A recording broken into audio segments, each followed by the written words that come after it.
Haven't seen you guys in a while. Well, I'm back with another video voted on by you guys in my community post. We're pitting Sledger against Warden, two of the best stun towers in the game. Enough with the yap, let me explain the rules. Round 1 will have each tower placed by themselves on intermediate mode on Rocket Arena. Round 2 will be each tower with support and Cryomancer on Crossroads. Round 3 will have each tower DJ and Commander with 2 randomly chosen towers by my friend. Let's get to round 1. Now, since both of these towers are really expensive, I had to wait 2 waves until I could get enough money to place them down. But when I eventually placed Sledger down, he took care of the horde pretty easily. And thanks to Rocket Arena's loop, I could kill the enemies I leaked on the early rounds. Sadly, unlike Warden, Sledger does not have hidden detection, so we ended up leaking some hiddens. But since Sledger has some pierce, on wave 10 we were able to kill all but 1 hidden, basically saving the run. I got a level 4 Sledger which helped out a lot, but my problem was not upgrading the other Sledgers. We died on wave 18 to some hiddens because Sledger did not have any enemies to pierce the hiddens through. Not a bad run, but too bad Warden.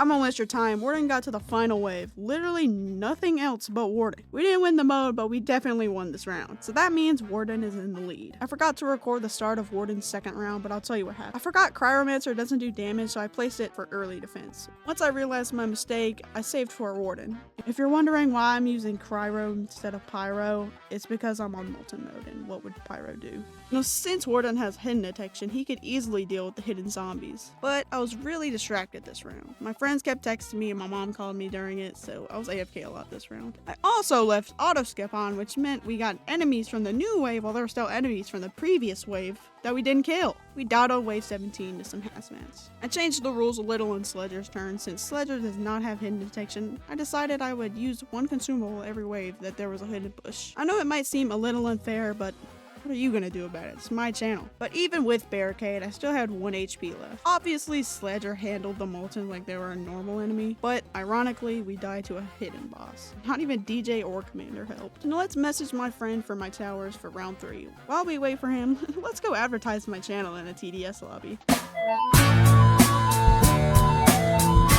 Speaking of vids, go watch mine. Get out! Oh hey, look, he responded. What? Hey, give me 2 random towers for a video that aren't Sledger and Warden. Scout and Hunter, good luck. Bruh.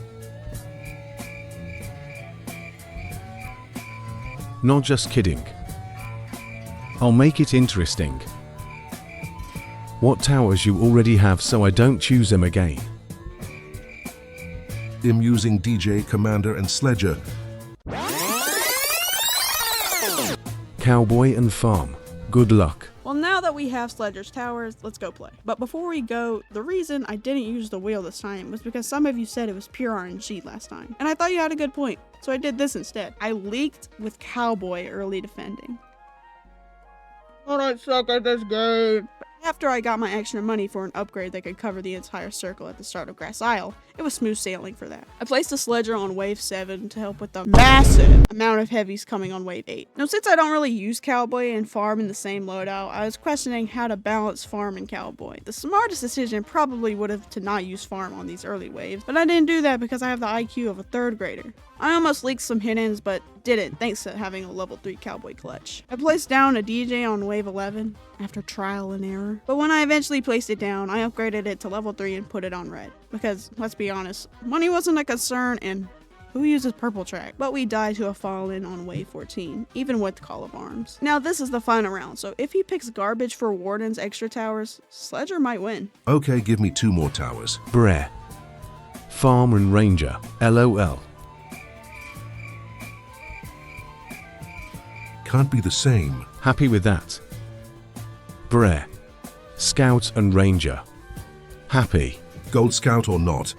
Sure, why not? Okay, Golden Scout and Ranger aren't bad towers. This could work. I used Golden Scout for early defense, and I placed a Warden on wave 4 to help the Golden Scouts out. And whether I'd like to admit it, Warden definitely has way better early defense capabilities than Sledger. which is why we handled the Fallen Squire better than we did with Cowboy and Sledger. But for the insane crowd of heavies, we handle these way worse than we did with Sledger. This shows that Sledger and Warden are good at very different aspects. I placed a Ranger on wave 14, and since we have Ranger and Warden combo, the Fallen stood literally zero chance. We died to wave 17 breakers because Ranger does way too much damage for the long fire rate it has. But thanks to a quick skip, we made it to wave 18. This means the winner of this competition is Warden.